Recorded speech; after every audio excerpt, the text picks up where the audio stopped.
This is Revathi. Welcome back to అందమైన కథల పొదరిల్లు.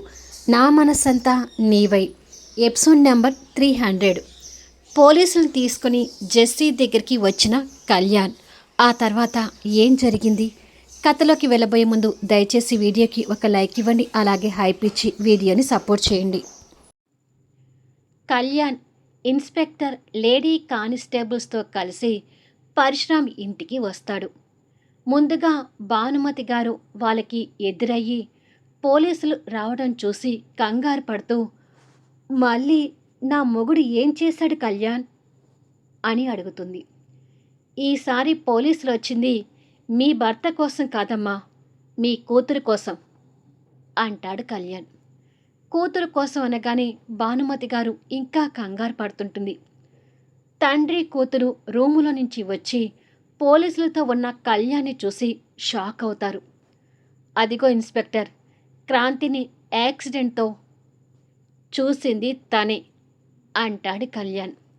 అది విని జెస్సీ షాక్ అవుతుంటే, ఈ విషయం కళ్యాణ్కి ఎలా తెలుసు అని అనుకొని పరశురామ్ కూతురు వైపు చూస్తుంటాడు. ఏం మాట్లాడుతున్నావు కళ్యాణ్? క్రాంతిని నేనే యాక్సిడెంట్ చేయించాలనుకోవడం ఏంటి అని అడుగుతుంది జెస్సీ. ఇంకా కాకమ్మ కబుర్లు చెప్పాలని చూడకు, మేము సాక్ష్యాధారాలతో వచ్చాము అంటాడు ఇన్స్పెక్టర్. అక్కడ సీసీ కెమెరాలు కూడా లేవు కదా, సాక్ష్యాధారాలు అంటున్నాడేంటి అని జెస్సీ మనసులో అనుకొని, సాక్ష్యాధారాలు అంటూ నన్ను బెదిరించాలని చూస్తున్నారా? అసలు ఆ యాక్సిడెంట్కి నాకు సంబంధం లేనప్పుడు మీ దగ్గర ఏ సాక్ష్యాధారాలుంటే నాకెందుకు అని ధీమా ప్రదర్శిస్తుంది. ఈ యాక్సిడెంట్ మీరే చేయించాలని చూశారని మేము పక్కా సాక్ష్యాధారాలతో మిమ్మల్ని అరెస్ట్ చేయటానికి వచ్చాము అంటాడు ఇన్స్పెక్టర్. ఏంటి ఆ సాక్ష్యాధారాలు అంటూ ఎదిరించినట్టుగా అడుగుతుంది జెస్సీ. ఫోన్ ట్రాప్ చేస్తే ఈ నేరం మీరే చేయబోయారు అన్నట్టుగా మాకు సాక్ష్యం దొరికింది అంటాడు ఇన్స్పెక్టర్. అది విని తండ్రి కూతురు కంగారు పడుతుంటే భానుమతి కూతురు వైపు కోపంగా చూస్తుంటుంది.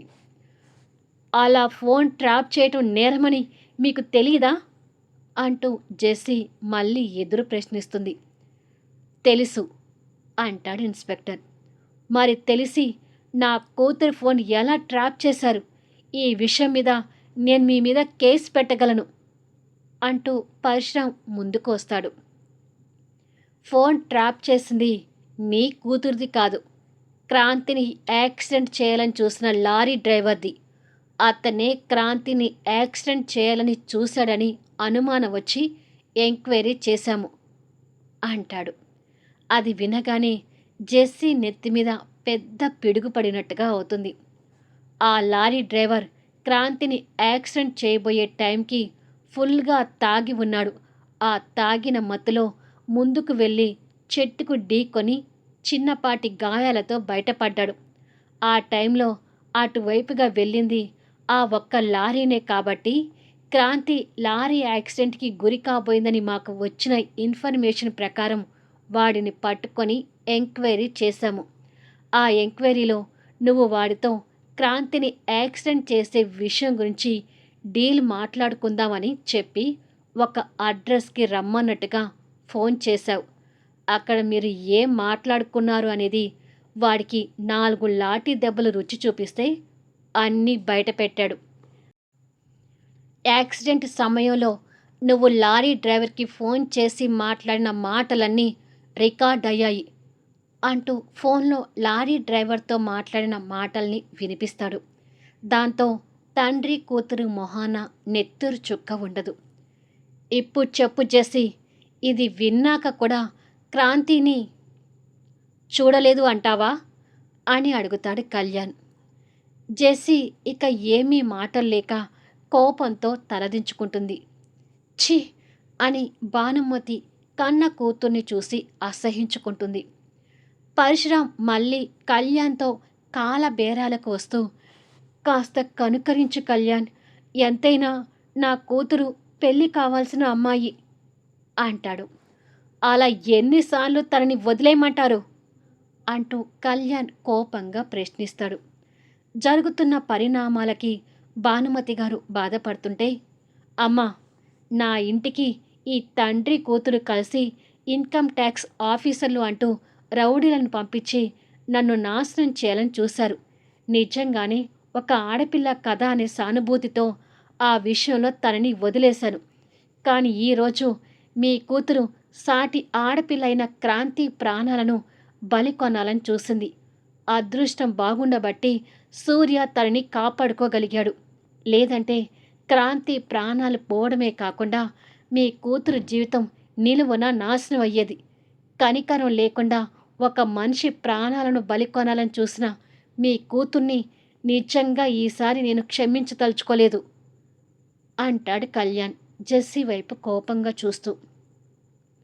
వద్దు కళ్యాణ్, ప్రతిసారి క్షమాభిక్ష పెడుతుంటే నీ మంచితనం ఈ తండ్రి కూతురికి అలుసైపోతుంది.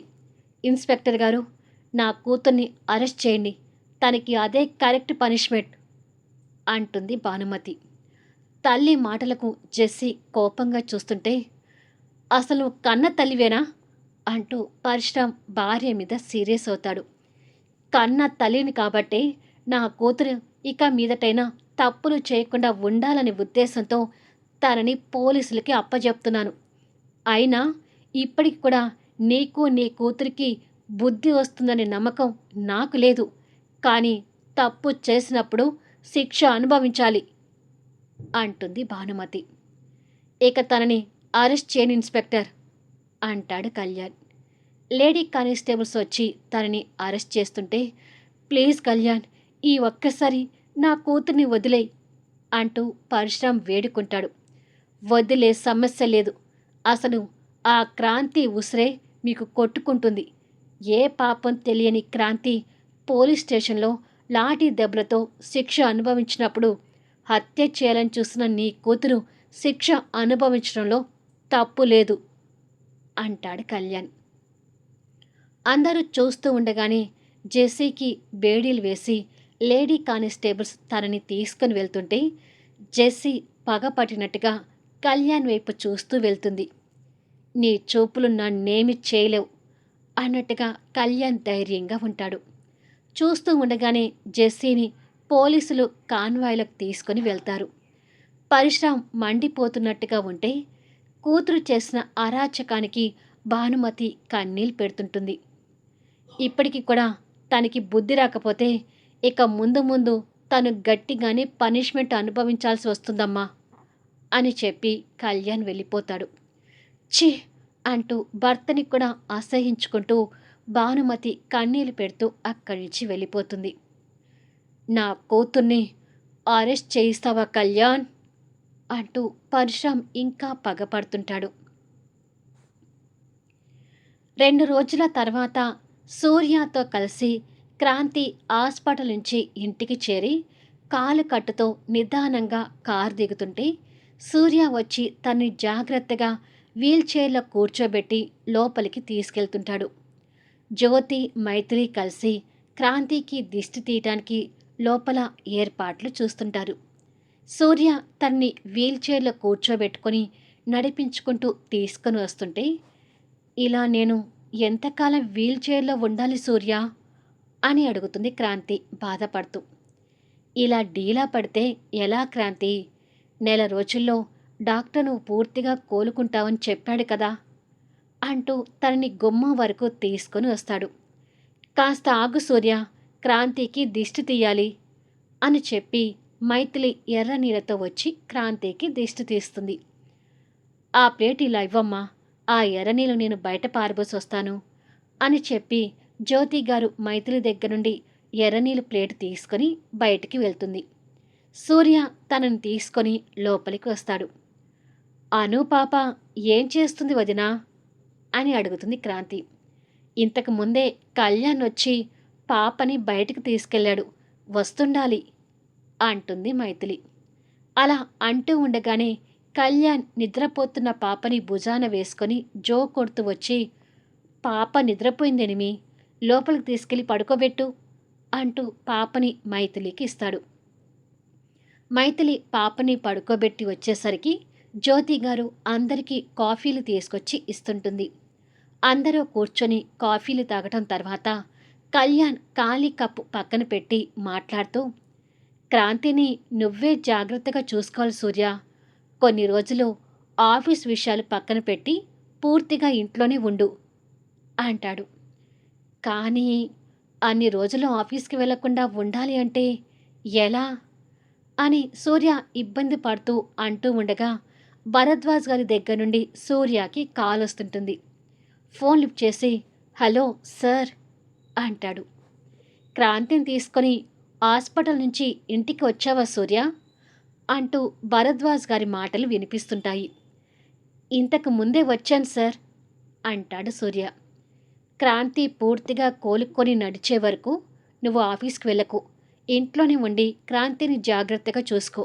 అవసరమైతే ఇంట్లో నుంచి ఆఫీస్ వర్క్ హ్యాండిల్ చేస్తుండు. ఇంకా ఏదైనా ఉంటే ఇక్కడ నుండి నేను హ్యాండిల్ చేసుకోగలుగుతాను అంటాడు భరద్వాజ్ గారు. Thank you sir. నిజానికి నాది కూడా అదే అభిప్రాయం. కానీ మీరు ఏమంటారోనని కంగారు పడుతున్నాను. ఇప్పుడు మీరే పర్మిషన్ ఇచ్చారు. థ్యాంక్ యూ సో మచ్ అంటాడు సూర్య. పర్మిషన్ కాదు, ఇది నా కొడుక్కి నేను వేస్తున్న ఆర్డర్ అంటాడు భరద్వాజ్ గారు నవ్వుతూ. తర్వాత భరద్వాజ్ గారి వైఫ్ లక్ష్మి గారు కూడా క్రాంతితో సూర్య, మైథిలి, కళ్యాణ్తో కూడా మాట్లాడి ఫోన్ పెట్టేస్తుంది. మరి కాసేపటికి విజయ్ అక్కడికి వచ్చి చెల్లెల్ని జాగ్రత్తగా చూసుకోమని సూర్యకి చెప్పి జ్యోతి గారిని తీసుకొని వెళ్ళిపోతాడు. ఇక తర్వాత కళ్యాణ్ కూడా ఇప్పుడు వారిద్దరి మధ్య మైథిలి ఉండటం కరెక్ట్ కాదు అని తనని తీసుకొని వెళ్ళాలని వంకతో, నా ఎనిమి నన్ను చూడకుండా ఉండలేకపోతుందంట సూర్య. ఇక ఏమోలే పాపం అని తన మీద దయ తలచి తనని తీసుకువెళ్ళాలి అనుకుంటున్నాను అని అంటాడు. అది విని సూర్య, క్రాంతి మొహాలు చూసుకుని నవ్వుతుంటే మైథిలి కోపం తెచ్చుకుంటూ, నన్ను చూడకుండా నువ్వు కూడా ఉండలేకపోతున్నావని మొన్న నాకు చెప్పినట్టు గుర్తు అంటుంది. నేనెప్పుడన్నాను? అదేమీ లేదు అంటూ కళ్యాణ్ మాట మారుస్తాడు. ఆహా, నువ్వు అబద్ధాలు చెప్పడం కూడా నేర్చుకున్నావా మెంటలోడా అని అంటుంది. ఓ ఎనిమి, నాకు తిక్క రేపకు అంటూ గొడవకు దిగుతాడు. అయ్యో, ఇప్పుడు మళ్ళీ మీరు గొడవ పెట్టుకోకండి అంటుంది క్రాంతి. నిజానికి మీరిద్దరు కూడా ఒకరికొకరు మిస్ అవుతున్నారు. పైగా మీరిద్దరూ దూరంగా ఉండటం వల్ల ముందు పిల్లలు సఫర్ అవుతున్నారు. పిల్లల కోసమేనా మీరు అక్కని తీసుకుని వెళ్ళండి కళ్యాణ్ గారు అంటాడు సూర్య. చెర్రీ, అన్వి స్కూల్ నుంచి వచ్చే టైం అయింది. త్వరగా బయలుదేరు ఎన్మి. ఒకేసారి స్కూల్కి వెళ్ళి చెర్రీని, అన్విని తీసుకుని వెళ్దాము అంటాడు కళ్యాణ్. మరి కాసేపటికి కళ్యాణ్ మైథిలిని, పాపని తీసుకుని వెళ్తూ, క్రాంతిని జాగ్రత్తగా చూసుకో సూర్య.